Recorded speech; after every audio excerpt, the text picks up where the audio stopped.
The Enlightened Work podcast is brought to you by Culture QI, the Culture and Talent Activation Company. With music by Geek Chorus. This episode is produced and edited by Alex Olson.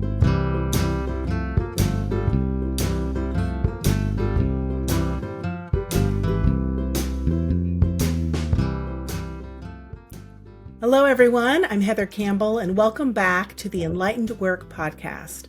In each episode, we aim to learn along with and challenge you, our listeners, to deepen our collective leader self-awareness and evolve our leadership skills and actions. And I'm Meena Patel. Each episode will explore essential leader behaviors through the lens of research and current workplace challenges. We will be intentional and outline both why it matters and give you tactics on how to apply and integrate them. And today we'll dig into our first enlightened leadership behavior, or ELB, desire to make an impact. Meena, you just said enlightened leader behaviors, and I swear in our first episode, I called them essential, exceptional, maybe enlightened. Which E is it? Okay, busted, right? They are essential in that we think of these 10 behaviors as being vital to being a good leader. They're exceptional because so few demonstrate all 10. So maybe we stick to calling them enlightened, since all people can and should make them part of their skill set. I don't know. But you also bring up a super good point that I want to spend a few minutes talking about. I'm going to zoom up to the 50,000 foot perspective and talk about management theory. Okay, take me there. Thank you. So when business school professors and organizational psychology experts first started studying effective leadership, the thinking at the time was that leadership was based on innate traits. If you were born with those traits, you could be a leader. And if not, I guess you were out of luck. Happily for, I suppose, the rest of the population, brain science and management theory have evolved, and current accepted thinking on this topic is in fact just the opposite. It is widely accepted that leadership can be learned. And for those of you who are nerding out right now, we are talking about trait theory versus process theory. Yeah, we're definitely in agreement that leadership can be learned. And honestly, it's a pretty bleak picture otherwise, right? Which would just mean essentially that there are a limited number of people who can be leaders by virtue of their natural abilities. I don't think so. And in this podcast, our entire premise is that we know effective and amazing leaders can be developed. It's work for sure, but 100% doable.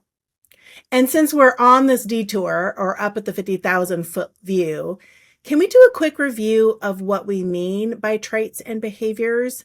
You and I, we talk a lot. We're big on behaviors. And we also recognize that we all, as humans, have certain traits. And I think it would help our listeners if we review those definitions. Definitely. So for clarity, a behavior is something that is directly observable, whereas a trait is a label for a combination of behaviors. And yes, it's true, traits are generally more difficult to change than behaviors because traits are an enduring pattern of behavior that may have been formed as far back as childhood. Now, this podcast is focused on behaviors because we are ardent believers that all of us are capable of becoming impactful, enlightened leaders by intentionally cultivating specific and proven leadership behaviors. Those are great definitions. Thank you. So our enlightened behaviors, or ELBs as we're calling them, is what we'll start digging into this episode and the next several ones as we work through the list of 10. But before we start with the first ELB, I want to just pause and say, hi, Meena. I've missed you. Heather, I've missed you. Our audience may have noticed a little break, longer than we would have liked after our first episode dropped. And it was not intentional, but dang it, life just has a way of throwing obstacles into your best laid work plans. Life is totally the great equalizer. Yes. So, Meena, what was your curveball that you faced since we last recorded? Well, as most people probably know, Los Angeles suffered severe and devastating fires in January. So I'm very, very grateful. Our home was not impacted, but my husband's childhood home and the town where he grew up was burned down to nothing. It's been really intense and really heavy. But Heather, those are pretty minor, I think, compared to what you've been going through. Well, I don't think they're minor. They're just different. I mean, you had your bags packed and saw those fires from your windows. I'm just so grateful that you didn't lose your home, and our hearts absolutely go out to the many, many families in LA who did. So, my curveball was that my husband was diagnosed with cancer, and we've been through surgeries, several hospital stays, and now treatment. And although it was a really hard and intense few months, I'm hopeful that we are back at a new normal, whatever that is. So I think there's certainly, both with you and I, leadership lessons to glean during our very challenging winter. I think the first one is just recognize how much Maslow's hierarchy of needs impact not just your life, but also the humans you are looking to influence and lead. And for the listeners, if you need a reminder, go look it up on Google, Maslow's hierarchy of needs. But it's an excellent pyramid to just put into perspective what matters to you at a given time. The second one is progress, I think, is just way more important than perfection. Hey, we're about to drop the second episode. That's progress. Yay, us. I think that's a good lesson for life and leadership. And Heather, I do want to just reiterate that you and your family have been in my hearts and thoughts for the last many months. Thank you, Mina. And I think the last one is FUD, fear, uncertainty, and doubt, which we talked a little bit about in our first episode. I think FUD is just our new status quo. Feeling like things are not normal is the new normal. And we've just got to adapt our behaviors to survive. Okay, so now with a bit of perspective taking and real world sharing finished, let's get down to it. Let's introduce our first ELB, desire to make a positive impact. Now, this could be a desire to make a positive impact in the world, in your industry, in your org, or even in your team or community. It doesn't actually matter whether that desire is at the macro or micro level. It just matters that you as a leader are aware of that desire and you're able to clearly articulate it to inspire those you want to influence. So Heather and I, we have had a lively debate about altruism and including the word positive in this ELB. I think this leader behavior is just about wanting to have an impact, and Heather takes a far kindlier view of humans and says there has to be at least a kernel of altruism underlying all of it. I still have my doubts. I've got to believe, Mina. Got to have a little hope in humanity there. I know, but strip it down to its core. Entrepreneurs start businesses because they are filling or creating a need or gap in the marketplace. While the underlying desire is almost always profit to sell a product or service, the marketing folks have to articulate why that product, service, or brand matters, how it will make your life better, and, here's the kicker, people have to believe it. When a company's actions diverge from its stated values and product promises, the consumer backlash often follows. We have no better case study than what's happening with big brands and companies around the globe today that are being boycotted for various reasons. I definitely agree with that last statement. And I add to the first point that although profit is a desire or motive for many business leaders, if it is your only motive, your product, service, customers, and employees are totally going to feel it, and your business will suffer. And I'd like to believe that this ELB applies to nonprofit leaders, government leaders, and community leaders too, whose altruistic motives are more apparent. So those whom you are looking to influence want to believe that you as their leader have an inherent desire to make things better, not just for yourself, but for them. The company, the community, the mission, something other than a leader's selfish gain. They want to believe that their work and discretionary effort is somehow contributing to the greater good. And you may be a skeptic, Mina, and that's okay. And I'm the internal optimist.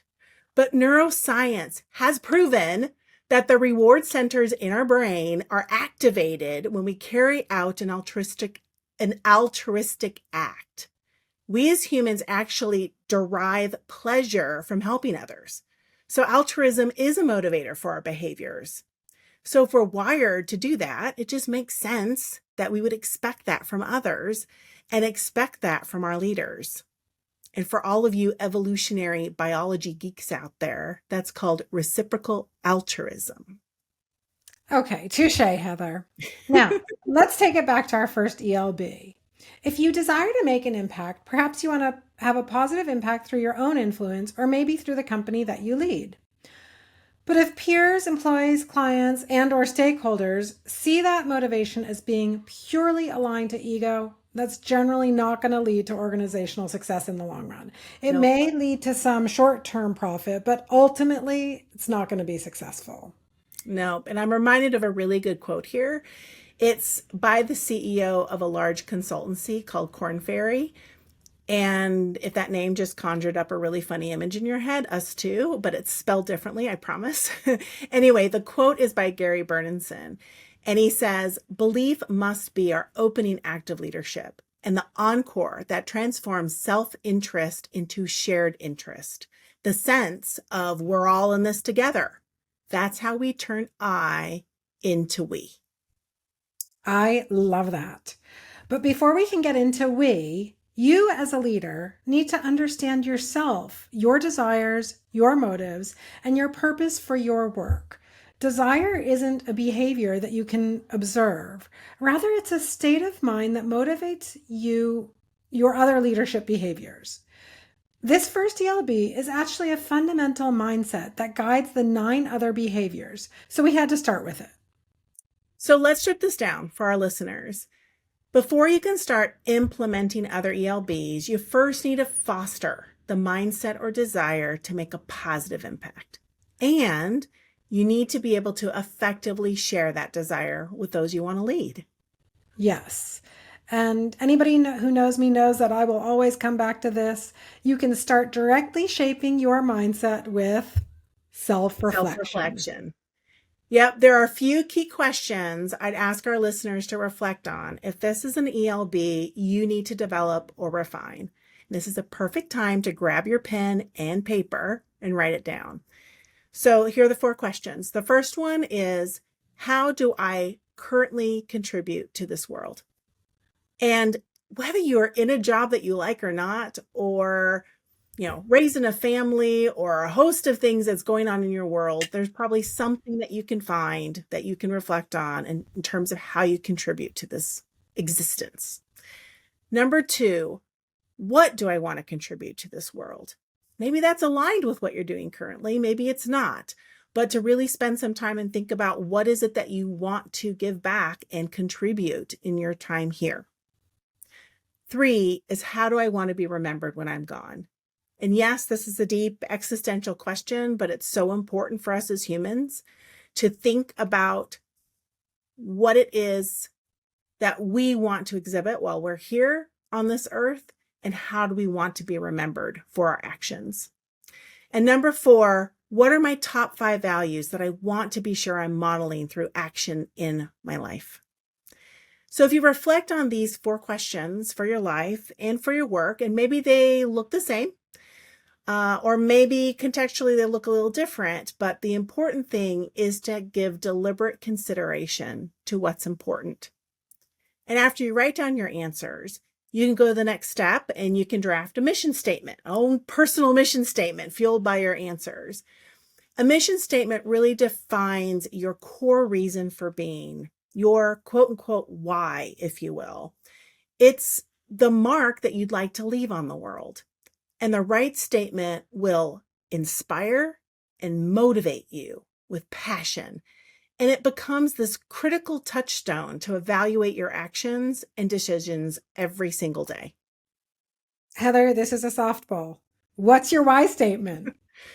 Well, I mean, it's evolved over the years. My why statement when I was in college wasn't the same when I first started my career, and it's definitely evolved as I've evolved professionally, as I've grown and gained new experiences. When I was working in a huge corporation doing organizational development, my personal why was we care enough to show up to funerals. Okay, wow. That is either like amazing or profoundly depressing. Yep, it's both. And we can dig into that at another time. But I would say now, as a founder and CEO, my why statement is different, but still important. Help humans advance cultural systems that support a better state of being. And I have it written down. I can pull it out right now. Have it right next to my computer. So I look at it every day and I'm reminded of what it is, why it is that I'm doing what I'm doing. I try to put it into action through my business, my social platforms, and this podcast. So it's your turn. How about yours? What's your why statement? So, my why statement is cultivate empathy in all environments because I believe empathy is the fundamental human quality, skill, ability that binds us all together. Absolutely. Back to your why statements, listeners. The key is to share your why statements with those who you want to influence and then start turning those words into actions that others can see and be inspired by. That's exactly right. So having a why statement is not just platitudes. It's not just about having it written down on a piece of paper. It's about behaviors. So before you can motivate others to listen to you, you have to first motivate yourself. If you need proof of this stuff in the fact that it actually impacts business success, I'd like to introduce you to Project Aristotle. In 2012, Google extensively studied what made their most high-performing team so successful. They brought together organizational psychologists and behavioral scientists, the data people, and they conducted interviews, observations, and they crunched data across thousands of employees. And what they found was shocking. It wasn't IQ or skill set or the university someone graduated from or their level of education that made a difference to performance outcomes. It was 5 clear factors. Number 5 on the list was impact. The most effective teams think that their work matters and their work output creates a positive change. And number 4 was closely tied to that. Work is personally important and has intrinsic value to the team member who is doing that work. So basically, number 4 and number 5 summarize that work has meaning and work has impact, and that's what drove the most high-performing teams. Okay, now I think you're missing something. What about the other 3 factors? Total teasers for the next episode, so your listeners will come back. I'll be back. I'm not going to get into the other 1, 2, and 3. But seriously, though, kudos to Google for investing in this research for all of us to benefit. I think Project Aristotle confirms the importance of rallying a team around a purpose or a mission. And it also underscores why, as a leader and a team member, you need to understand your own why and your motivations for your work. There are a couple of excellent examples of leadership in practice that embody this first ELB well. 3 leaders who effectively demonstrated their mission to inspire their constituents.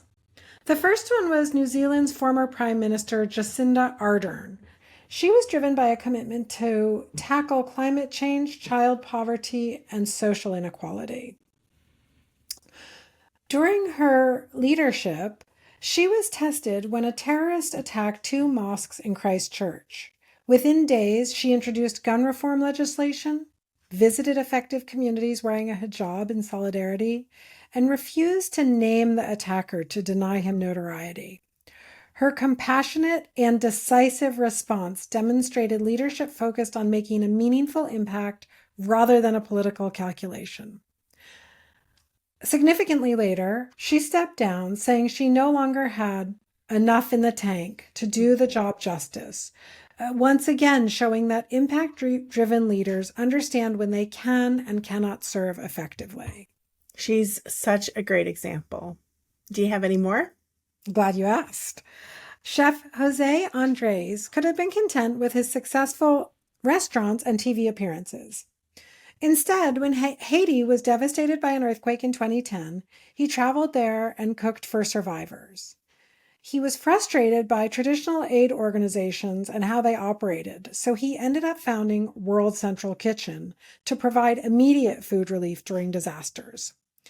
World Central Kitchen has subsequently responded to disasters, natural and man-made, worldwide. Jose Andres' desire to make an immediate, tangible impact has redefined disaster response. Both Jacinda and Jose share a common trait. Their leadership wasn't just about personal success or organizational performance, but about creating a meaningful change in the world around them. The last example is from the business world. Tony Hsieh, founder of Zappos, was very focused on company culture and employee happiness. In addition to growing a multi-million-dollar business, he also wrote a book called Delivering Happiness, A Path to Profits, Passion, and Purpose. In that book, he asserts that businesses focusing on purpose create more sustainable happiness for both employees and customers than those focusing solely on profit. Tony's philosophy continues to influence business leaders by challenging conventional wisdom about the relationship between happiness, culture, and profitability in organizational settings. Essentially, whether you're making an impact on the world in the way Jacinda and Jose did, or with your business culture the way Tony did, these leaders modeled the impact of a clearly articulated purpose. They are such inspirational leaders. Okay, so let's summarize our first ELB takeaways and actions for all of you enlightened listeners.